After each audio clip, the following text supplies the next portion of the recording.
Olá, aqui Pastor Odivan. Estamos dando continuidade então aos estudos, às reflexões sobre o ministério do profeta Elias e os ensinos que podemos obter para os dias de hoje, continuando aqui hoje.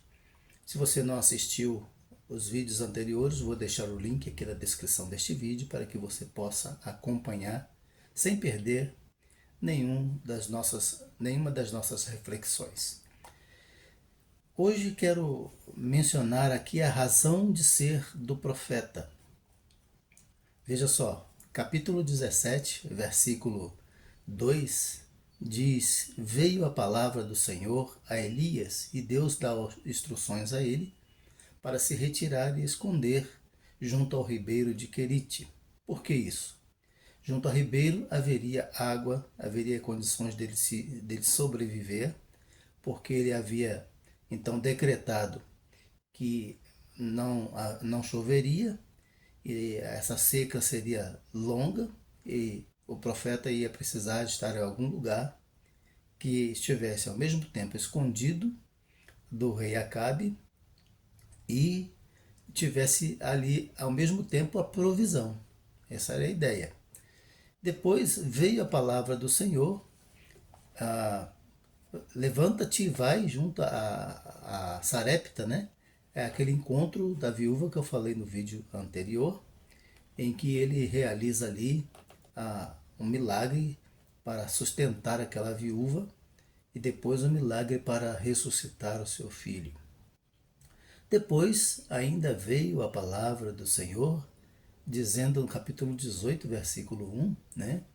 Dizendo que ele fosse, então que ele fosse e se apresentasse ao rei Acabe, e dizendo a Deus, porque darei chuva, a chuva vai chegar. Então, o Elias é o profeta do manda-chuva. Ele não é o profeta de Acabe, ele não é o profeta de um rei terreno. Ele é o profeta do rei celestial, do Senhor dos céus e da terra. E todo homem de Deus, todo mensageiro de Deus, o homem ou a mulher, são embaixadores dos céus na terra.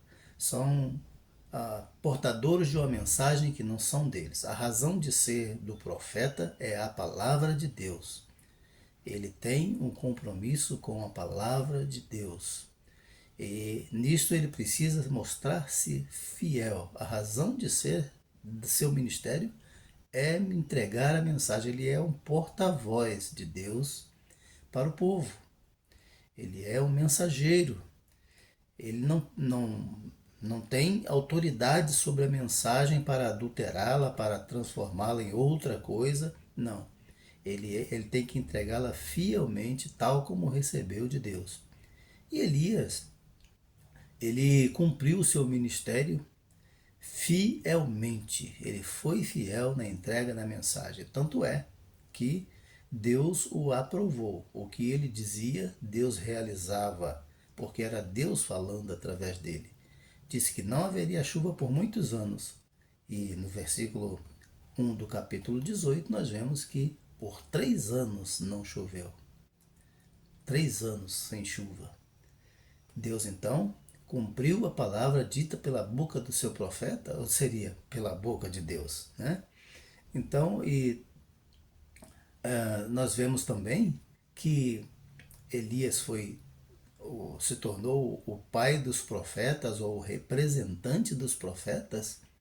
Tanto é que ele aparece ao lado de Moisés, que representava a lei, lá na transfiguração no monte, né? Em Marcos capítulo 9, conversando com Jesus. E interessante ali que quando Pedro disse, vamos fazer 3 cabanas e vamos ficar por aqui mesmo, né? A cabana para ti, Senhor, para Moisés e para Elias. A voz do céu, a voz de Deus disse, este é o meu filho amado, apontando para Jesus, né? A ele ouvi. Então, Jesus é o substituto da lei e também o cumprimento das profecias. A partir de Jesus, nós temos que ouvir a Jesus e não mais profetas e não mais a lei. A partir de Jesus, por quê? porque Jesus é o cumprimento perfeito de todas essas coisas. Tudo que a lei dizia reside em Jesus. Tudo que a profecia dizia reside em Jesus. É para ele que temos que olhar. Muitos hoje se dizem profetas e profetisas. Será? Será que são mesmos? E se são, será que são fiéis? É?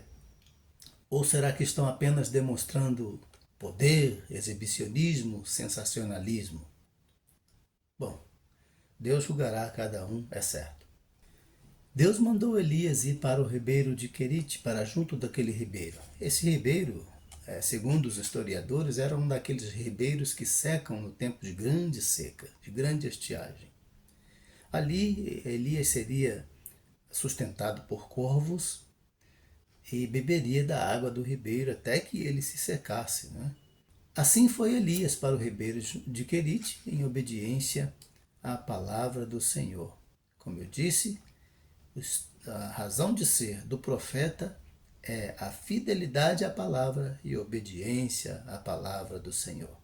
Se você ver alguém por aí dizendo que é profeta, mas não cumpre, não obedece às palavras de Deus, pode crer que ele é mentiroso. Então, a obediência à palavra de Deus é o segredo não só do profeta, mas de todas as pessoas que creem em Deus, todos aqueles que creem que o Senhor governa sobre o mundo e entregou a ele as suas vidas. Então essas pessoas são marcadas pela obediência. Obediência a qualquer custo, custe o que custar. Elias foi para junto do ribeiro do Querite e ali ele foi sustentado por corvos. Imagine só. Que os corvos levassem carne até nem é estranho, né? Os corvos gostam mesmo de caçar. Mas eu penso na qualidade dessa carne. Eu penso nessa situação de todo dia receber dos corvos carne e pão pela manhã, e diz o texto, pela manhã e pela tarde, né? Ao amanhecer e ao anoitecer. E no caso, os corvos foram mordomos de Elias. Mas eu fico pensando na qualidade, né, desse alimento que chegavam até Elias. Qual seria a qualidade desse alimento? Não sei. A gente não sabe. A Bíblia não dá detalhes sobre isso. Mas diz que os corvos o serviam. De fato, a vida dos homens e mulheres de Deus não são fáceis. Quando você vê por aí homens e mulheres dizendo-se profetas, mas só vivem em luxos e riquezas, em mordomias, explorando o povo, desconfie. Desconfie. Porque eu nunca vi isso na Bíblia. Já vi sim pessoas serem abençoadas porque Deus abençoa. Mas, no caso, por exemplo, de Elias, no caso, por exemplo, de Jeremias, não foi um ministério fácil. Foi um ministério bem difícil, né? O próprio Jesus andou por toda parte fazendo bem, curando os enfermos, expulsando o demônio. E o que fizeram com ele? O crucificaram. O que fizeram com os apóstolos? Todos eles foram mortos por causa da palavra de Deus, por exercer bem o seu ministério com fidelidade. Nós temos que considerar isso que as Escrituras dizem. Certamente Deus abençoa, mas precisamos avaliar aquelas pessoas que trazem a mensagem a nós, da parte de Deus, porque muitos falsos profetas têm saído por aí, disse Jesus. Muitos falsos profetas viriam em seu nome, então nós precisamos considerar bem isso. E o texto, versículo 7, diz: depois de muitos dias o ribeiro secou. Bom, a fonte acabou, a fonte secou. E agora? Então, Elias teria de viver assim de forma nômade, uma forma de vida com escassez, né? Com poucas coisas, porém com o necessário para viver, para manter a vida. Em tempos de extrema crise, seca, né? Falta de alimentos, ele foi sustentado por corvos, por Deus na verdade, né? E ali ele pôde beber água até o ribeiro secar. mas o ribeiro secou. Aí eu fico pensando na situação de Elias, né? Será que ele era casado? Com certeza não. Como que viveria a família dele? A Bíblia não menciona isso, né? Com certeza ele não era casado. E aqui está um outro detalhe, porque muitas pessoas, muitos homens, muitas mulheres também, não obedecem ao chamado porque são casados. Ou se obedecem, obedecem com parcialidades.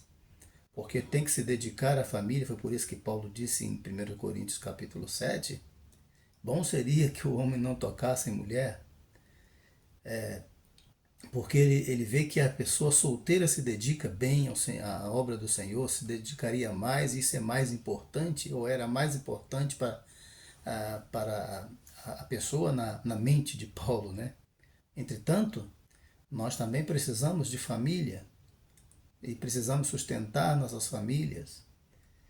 Então, com certeza, Elias não era casado. E aqui nós já vemos uma outra dificuldade que o profeta enfrentava, porque ele era um homem, necessitava, assim como Deus disse, não é bom que o homem viva só, ele necessitava, com certeza, de companhia de uma esposa. Mas nessas situações, se ele era casado, a família toda viveu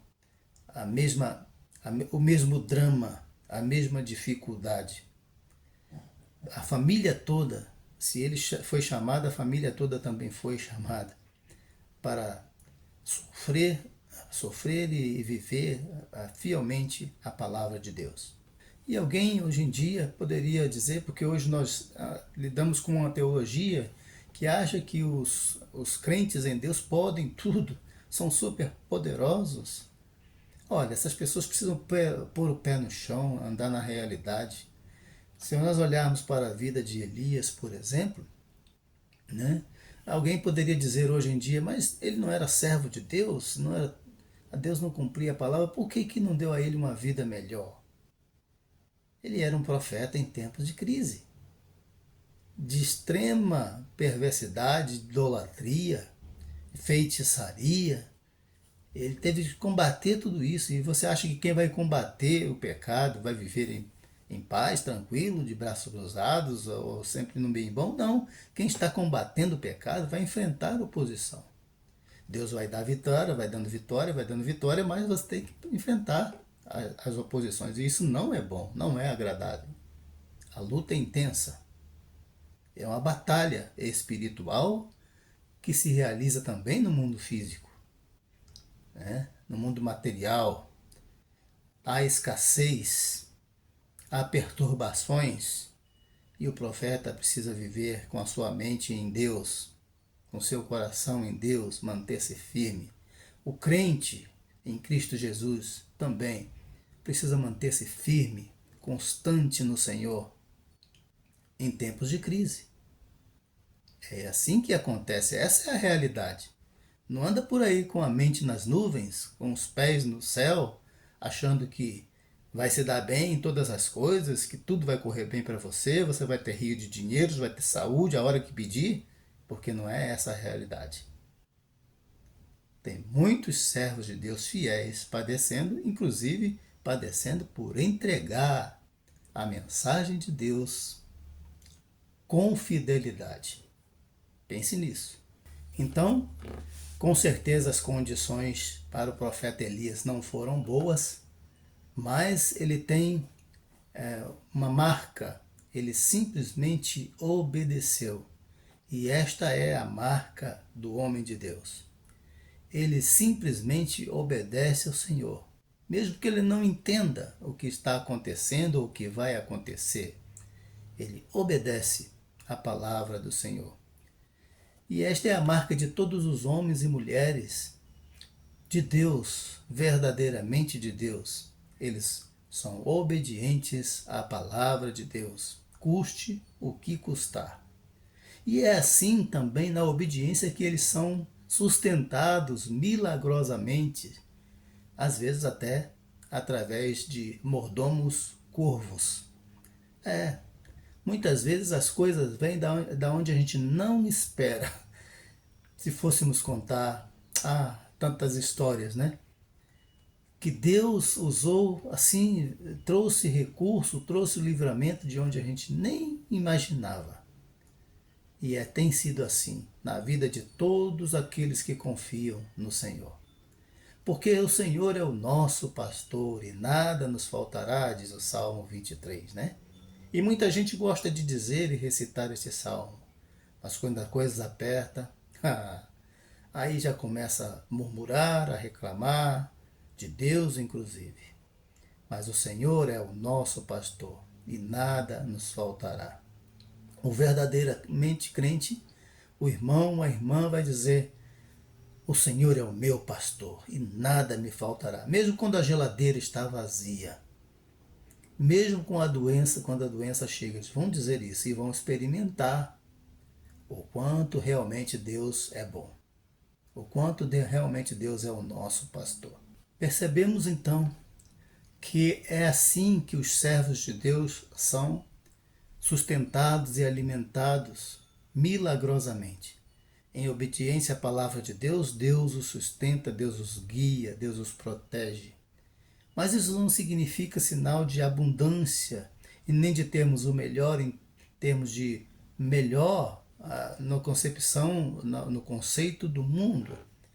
Porque as pessoas hoje, e o mundo incute isso, a propaganda, né, do mundo, incute isso em nossas mentes, que nós precisamos do tênis, mas não basta ser um tênis, tem que ser o tênis de marca, a melhor marca. Não basta ter o celular ou o computador, tem que ser o de última geração. A mesma coisa com o carro, né? A mesma coisa com a mobília da casa.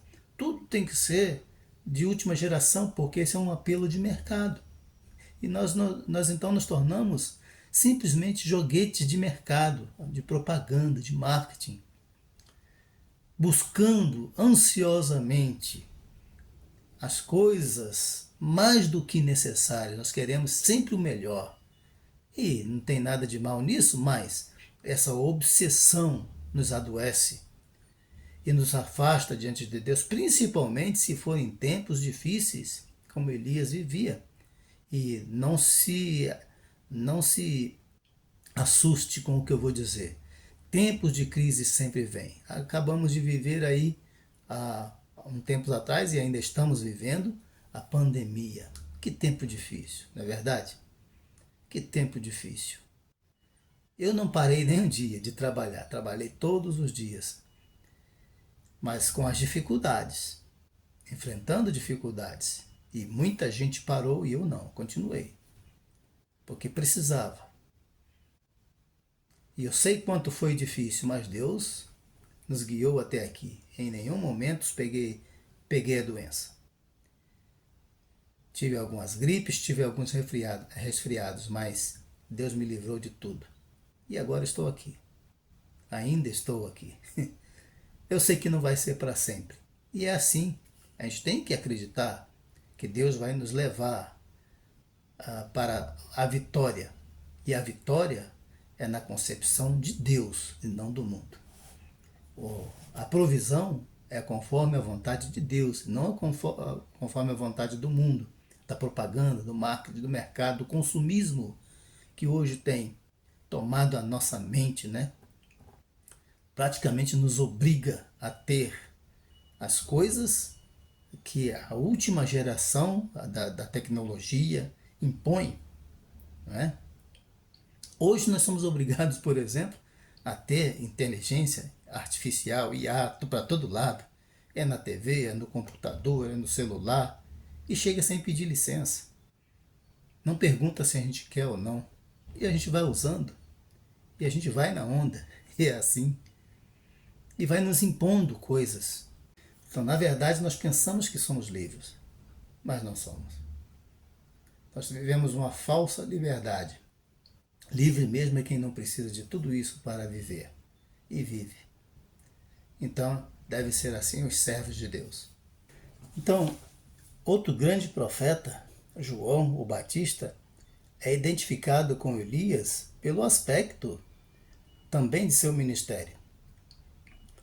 Assim como Elias vivia uma vida nômade, João também viveu vestindo-se de peles de animais se alimentando de gafanhotos e de mel silvestre. Já imaginou isso?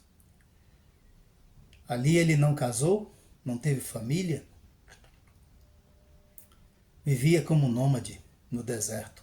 Viveu como nômade, não tinha esposa, não tinha filhos, e se alimentando de forma estranha, se vestindo de forma precária, né? Vivendo uma vida precária, mas ali ele exerceu o seu ministério com toda a fidelidade.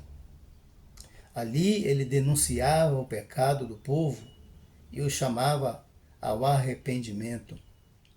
E é isso que é ser profeta ou profetisa.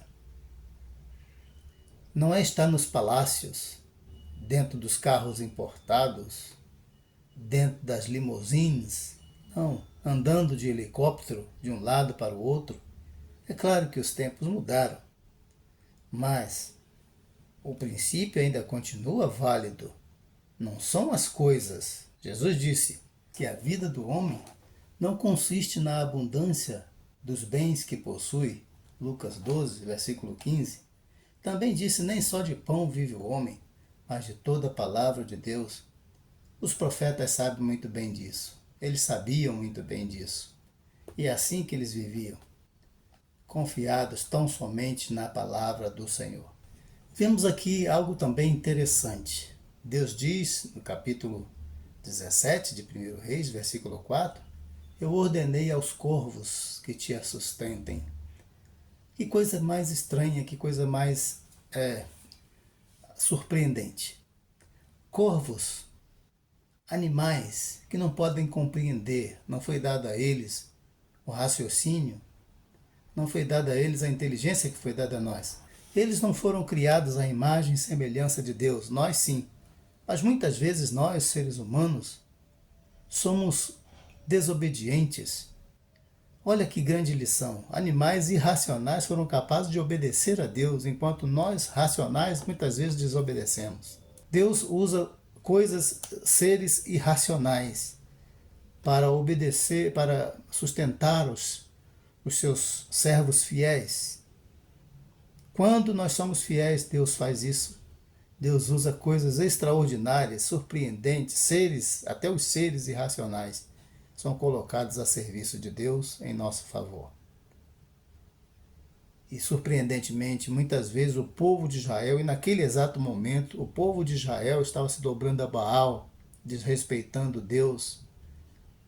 O profeta Isaías, no seu capítulo 1 do livro de Isaías, versículo 4, todo o capítulo, Deus se queixa, dizendo, o animal conhece o seu dono, mas o meu povo não tem conhecimento de mim.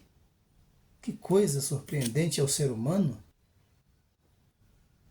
Muitas vezes nós podemos ser piores do que animais. Muitas vezes nós somos perversos e, na verdade, nós temos visto isso quando assistimos o noticiário, quando lidamos com as pessoas e encontramos muitas pessoas assim, piores do que animais, perversos, infiéis, implacáveis, caluniadores, gente má mesmo. São muitos os milagres na vida do profeta. Ele disse que ia parar de chover, parou. Ele disse para a viúva de Sarepta que a farinha não ia acabar e o azeite não ia faltar, e de fato não faltou. Pelo contrário, estiveram provisão durante muitos dias até voltarem as chuvas, isto é, pelo menos 3 anos de provisão milagrosa. Mas quando parecia tudo bem, eis que o filho da viúva morreu. Então ela culpa o profeta, ela tem uma consciência de que a sua iniquidade poderia ter causado aquilo. De fato, o pecado faz isso com a gente, causa desastres, prejuízos. Se você está vivendo em pecado, pode crer, vem prejuízos por aí. Então o pecado faz isso com a gente, nos causa prejuízos no campo físico, moral e espiritual. Mas aí Elias vai lá e ressuscita o seu filho. Então muitos milagres na vida do profeta. Muitas obras de Deus acontecem nas nossas vidas quando nos entregamos à sua obra. Creia nisso. Então, a onda de milagres, olha, até ressurreição, coisa que não existia naquele tempo, mas existia a crença de que o Senhor é o Deus da vida, o Senhor da vida, o que dá, o que tira a vida. E sempre foi e sempre é assim. Então, a onda de milagres que foram operadas por Elias ou na vida dele, o credencia como profeta de Deus, como homem de Deus, e que Deus falava através dele. E hoje também, Deus fala através daqueles que são fiéis, daqueles que ouvem a sua palavra e a obedecem fielmente. Que seja assim na nossa vida, que seja assim na sua vida. Deus nos abençoe.